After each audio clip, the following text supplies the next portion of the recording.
Hey guys, welcome back to my channel. So today I'm going to be talking about biblical gender roles in another one of his wonderful blogs. So buckle in because this one's going to be a bumpy one. Back in June, there was a lot of talk about this police detective in Knox County, Tennessee. The reason why there was so much talk surrounding this particular Knox County detective was the fact that he was not only a Knox County detective, but he was also a Southern Baptist preacher, an actual fundamentalist Southern Baptist preacher. And he made some very horrific calls to action from the pulpit. Today, we're going to be looking at Biblical Gender Roles blog that he posted on his channel in reference to this person. What his views are, what he thinks all Christians should do. I'm actually going to be including discussions of what the Bible actually says, even though I think for the most part we all should just chunk the Bible out the window, because the biggest thing of it is they cherry pick what they want people to look at. Well, let's cherry pick some other things that they're not too fond of speaking out about. So, on June 17th, 2019, Biblical Gender Roles posted to his blog an article called "Baptist Preacher Says Homosexuality Should Be a Capital Crime." And it starts out by introducing you to Grayson Fritz. Grayson Fritz is said Knox County, Tennessee preacher / detective. Now, it should be noted that after everything came out, it was announced that Fritz had accepted a buyout deal from the county on the rest of his contract. So he is no longer a detective. So you can rest your mind on the fact that he is no longer handling criminal cases. But let's get into what he was talking about. So in June, it came out that he made statements while preaching from Leviticus 20:13, which he says homosexuality is a capital crime. It became so noteworthy because of his 19 years of service on the force in Knox County. He also claimed that his viewpoints have never affected his job as a police officer, and then he even went so far as comparing it to working at Burger King. He said as a person working at Burger King, he would have had to make food for homosexuals and fix it the same way as he would for straight people. That's how he ran his cases, but we actually have no verifiable proof that that is the way he did his cases. There's no way of telling how he handled his cases. And as a matter of fact, now that all this has come out, that could actually open the county up for a lot of people coming back and saying that he handled their cases with bias. So we're going to move on from there. Fritz stated that he never called individual citizens to kill or do anything to homosexuals. He holds that God trusted and invested the civil government with the power to arrest and execute homosexuals, and he stands on the basis that he does not incite violence against homosexuals by individuals. No, you're just calling for the government to do so. But you're also not thinking about how the government comes about their laws and their precedents and how they work things. So let's have a little civil government lesson right here. Individuals elect other individuals into places of government position. They can then also lobby those people that are holding said government positions to enact laws or to change laws or to do other various legal things that they want. Hence the reason why we have a thing called the separation of church and state. But all of these fundamentalists pay lobbyists, and those lobbyists then take the church and mesh it with the state. Now, you don't want your state in your church, but you're sure pushing your church into my state. Now, I don't follow any particular religion.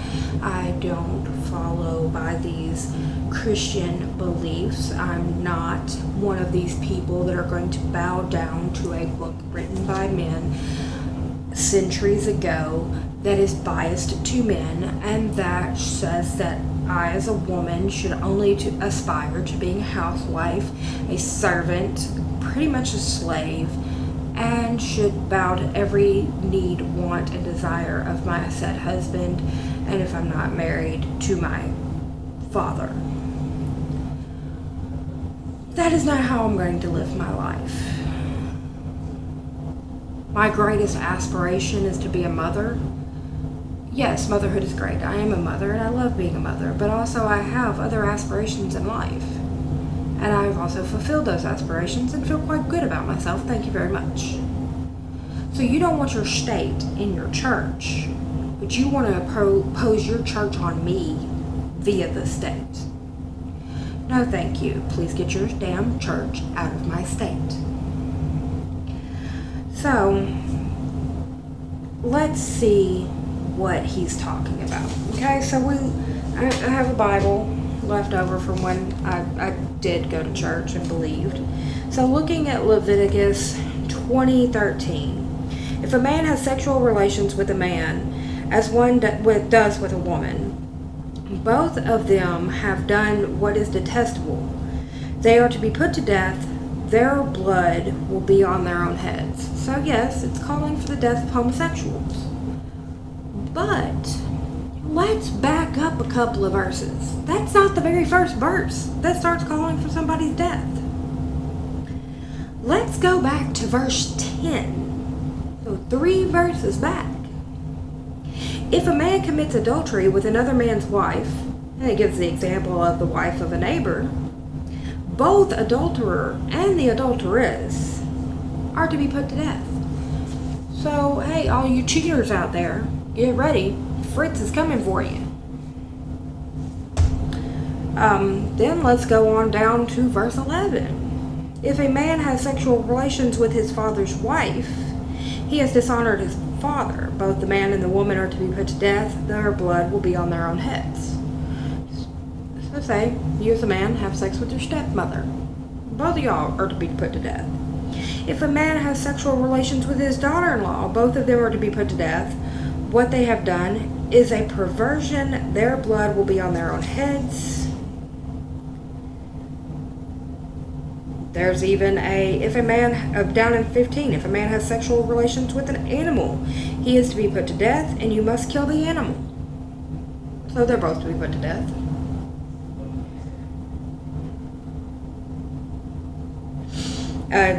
Verse 16 is the same death penalty for a woman if she wants to have sex with an animal. I mean, now this one was interesting. If you skip down to 2018, if a man has sexual relations with a woman during her monthly period, he has exposed the source of her flow, and she has also uncovered it. Both of them are to be cut off from their people.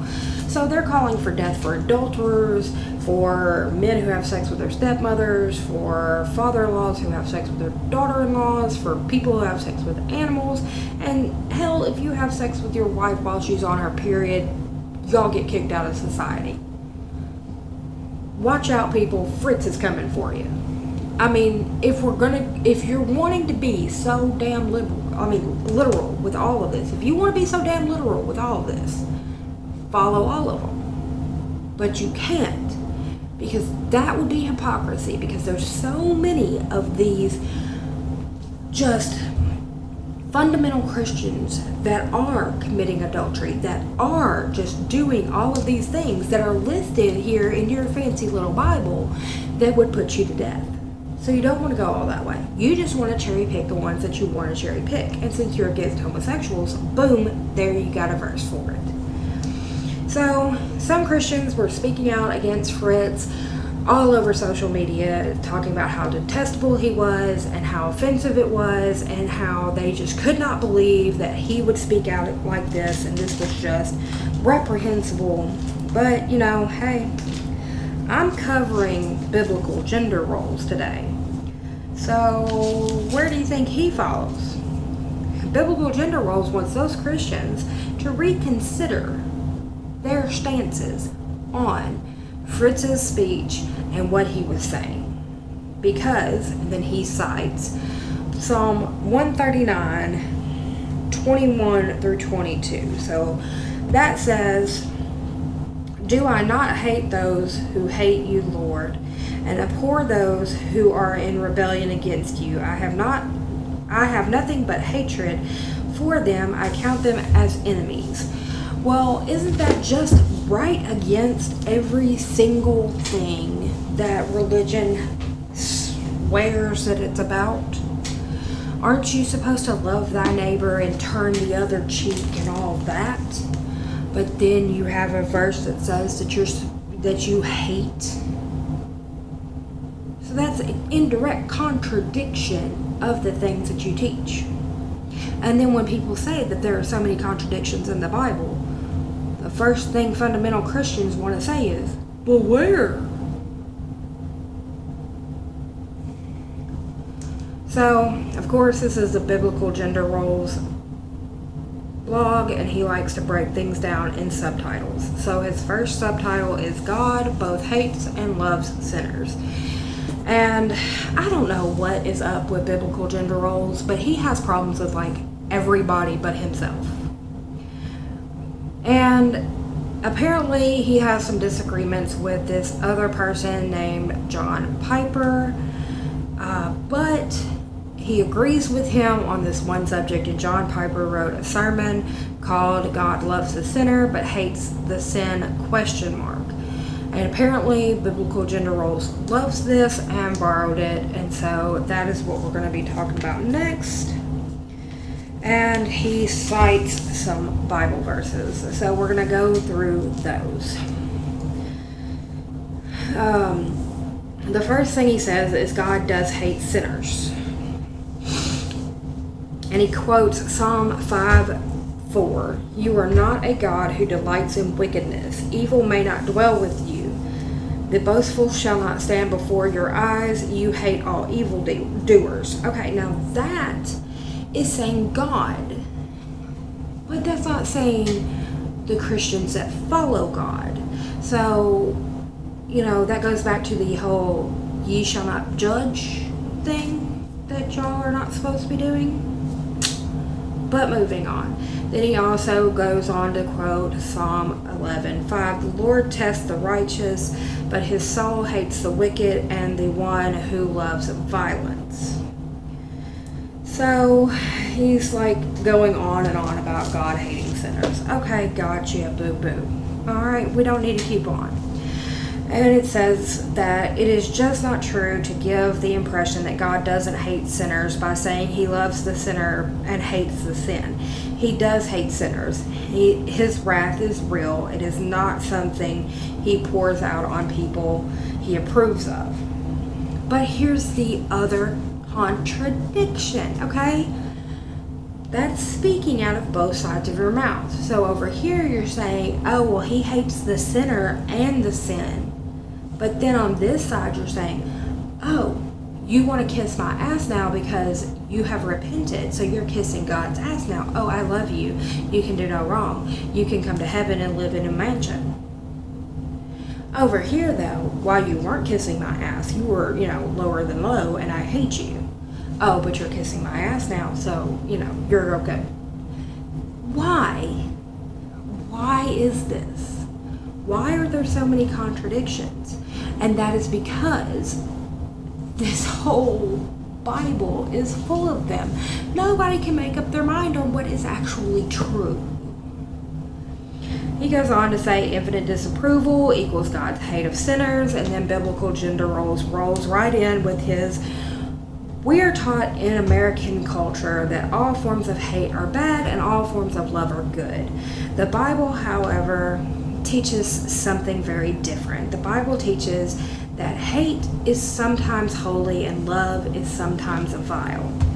So then for this, he picks out a couple of verses of his own. Go figure that. His first verse is Psalm 96:10, which says, "Let those who love the Lord hate evil, for he guards the lives of his faithful ones and delivers them from the hand of the wicked." So there and again, speaking out of both sides of your mouth. Ye shall not judge, but over here it's saying those who love the Lord should hate the evil. Then he rolls over here to Romans. Romans chapter 1, verse 26 and 27. This is going to be important because he's going to push this back over into Leviticus in a minute. So Romans 1:26. Because of this, God gave them over to shameful lust. Even their women exchanged natural sexual relations for unnatural ones, in the same way that men also abandoned natural relations with women and were inflamed with lust for one another. Men committed shameful acts with other men and received in themselves the due penalty for their error. Okay? So, let's talk about this for a minute. Let's break this down for a second. He says, in our American culture, we are told that all forms of hate are bad and that all forms of love are good. There are reasons behind that, bro. I don't hate easily. And I say that because, yes, I was raised in a church. I was raised around this whole thing. I was a Southern Baptist girl, was in there every week, and every single time you blinked funny in church, you were preached at that you were going to hell and fire and brimstone were going to rain down on you. Southern Baptists are wonderful about that. They will give you nightmares about fire and brimstone the rest of your life. But if you say the word hate, oh, the lecture you will get. So, you learn very early to exchange the word hate for severely dislike. I severely dislike that. I severely dislike that. I severely dislike that. It may mean that you hate that, but I don't use the word hate easily. Matter of fact, there's only one person I can just say that I hate, and that person is my first ex-husband. I can say emphatically, I hate him, but that's also with a long history of things that I have had to live through with him and what he has done to my children. And all forms of love are good. Love is a good thing.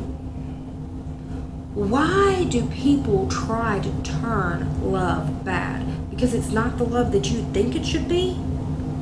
What if tomorrow God came down and decreed, y'all have been taking this all wrong. The heterosexuals, you have this wrong. The homosexuals have been doing what I wanted since day one. What do you think then, biblical gender roles? What will you do then? Or, what if God comes down tomorrow and tells us all that all forms of love are good? What will you do then? What will you and Fritz do then? What will you and Fritz and Scott Anderson do then? What will you and all of these fundamentalist Christians do then? You've been preaching hate and disseminating hate. What will you do then? So then after he does this, he goes down to another subtitle. The Bible teaches that this is both a religious issue and a political issue. Actually, no, this is just a religious issue. This is not a political issue. So, like I told you, he was going to liken these Romans verses to the Leviticus verses. And the way he does that is he says that both are putting homosexuals to death. But the problem with that is, if you read what they say in Romans, it says, and received in themselves the due penalty for their error. It didn't say death. Now Leviticus said they are to be put to death, their blood will be on their own heads. But in Romans it says due penalty for their error. That doesn't mean death. That does not mean death. Nowhere, if you look up death, it doesn't mean due penalty for error. It does not. So, biblical gender roles goes on and says that God granted civil governments the right to treat men having sex with men as capital punishment. It cites Romans 13:4, which I covered in another one of biblical gender roles blogs. In Romans 13:4, under his interpretation, it is that civil servants are commanded with God's authority, and they're supposed to be like enforcing God's law. No, they are commanded with society's authority, and they are enforcing society's law. They're not carrying around Bibles. And I know that because I work for a police department. My guys aren't carrying around Bibles going, oh, hold on. Well, according to 2 Kings, you are, no. They have, you know, like for me, I live in Arkansas, they have the Arkansas, you know, code book. It's not the Bible. But then he states that he goes into a whole covering his ass thing, because then he states that it's not the right of individuals to take it into their own hands to carry out these, you know, punishments, you know, leave that to the civil servants. Well, the civil servants aren't going to do it, okay? I'm just going to tell you.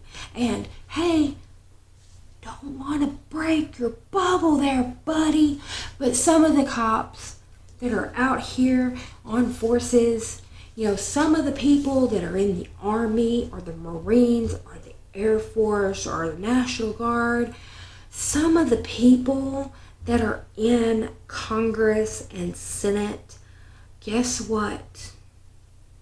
They're homosexuals, just in case you were wondering.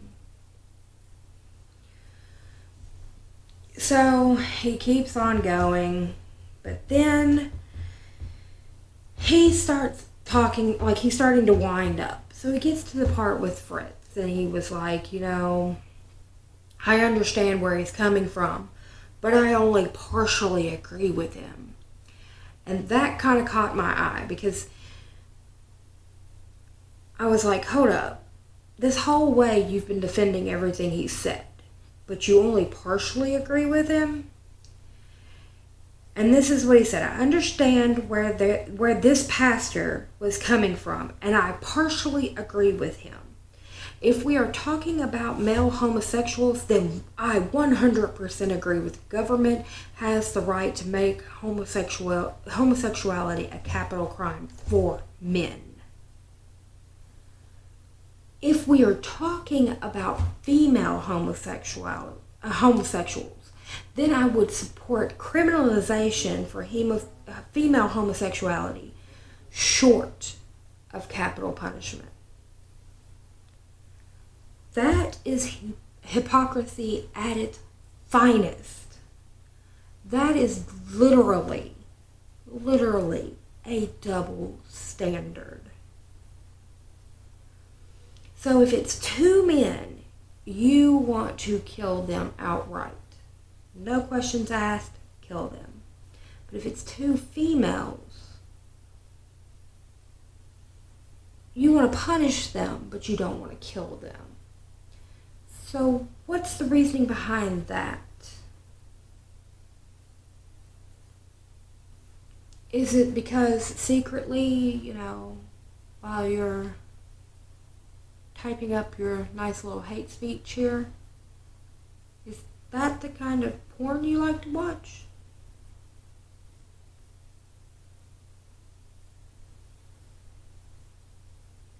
Just wondering.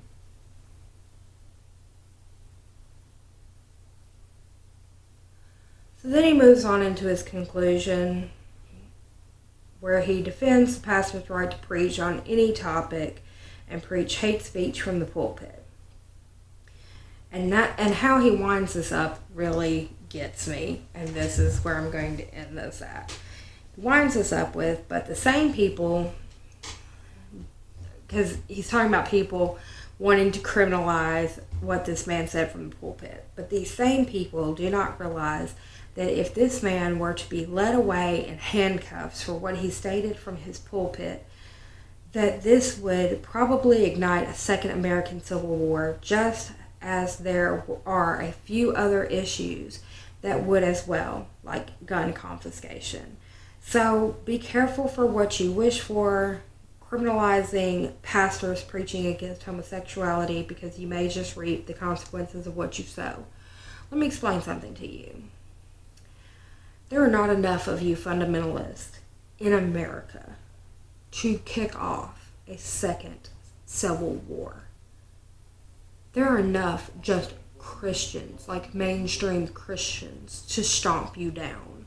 But even if there weren't, at that point, I guarantee you the rest of us that are on the outskirts of religion, or even the atheist community and the agnostic community, and damn sure the pagan community, would all team up to snuff you out, because at this point you guys have become such a plague. Y'all speak on hate and then hide behind the First Amendment talking about it's your right to do so. But if anybody speaks out against you in the same way, you want to jump up and scream out about how they are being so horrendous against religion and how horrible our society has become, that even the religious get attacked. Well, when the religious say a bunch of crap, hiding behind the veil of religion, and they're bigoted, and they're hate speech, and they're racist, and they're sexist, somebody has to say something.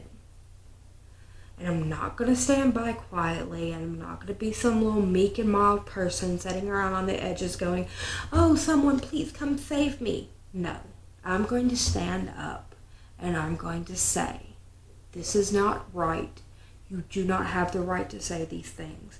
You cannot say this type of stuff. I am not a homosexual, but I support anybody's right to love the person that they love. Hell, I guarantee you some of those relationships are turning out way better than some of the heterosexual relationships that people are having nowadays. And while you're at it, why don't you look around in your own closets at the skeletons you're hiding before you start pointing fingers at other people? That's going to do it for today, guys. Give this video a thumbs up if you like it, and subscribe if you haven't already. Ring that bell so that you're always updated of when I upload a video. Leave a comment down below. What do you think about this pastor's speech? What do you think of biblical gender roles view on the Bible? What do you think of how they've tried to weaponize these passages but ignore other passages that are just as well used and can be used against some of them? If you want to follow me on other platforms, look down in the description box. You can find my Facebook, Instagram, and Twitter, all linked down below. And that's going to do it for today, guys. I will see you on the next one. Bye for now.